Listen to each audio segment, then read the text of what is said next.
السلام عليكم ورحمة الله. راح أطبخ اليوم شوربة العدس بطريقة سهلة ولذيذة. هذه المقادير معنا هنا. أنا حطيت البصل مع ملعقتين زيت زيتون وحمسته، وحطيت الثوم، حمست الثوم شوي، حطيت بعدها الصلصة،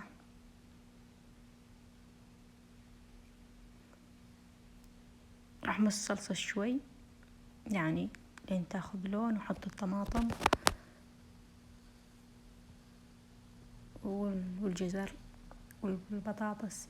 الجزر ما حصلت كذا عشان ما حصلت مقطع، عشان جبت مبشور، ولا أساسا بالعادة أحطيه مقطع.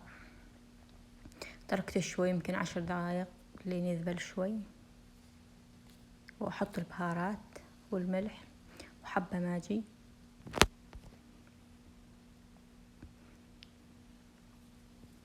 وأحط العدس وأحط عليه الموية وأتركه يغلي يعني 20 دقيقة تقريبا لين تشوفين إنه انطبخ البطاطس والعدس. وبعد خلاص تطحنينه بخلاط يدوي، لو عندك خلاط يدوي. أنا ما كان عندي وطحنتها بالخلاط. ويفضل لو كان عندك خلاط يعني مش غزاز تنتظري لين يبرد شوي.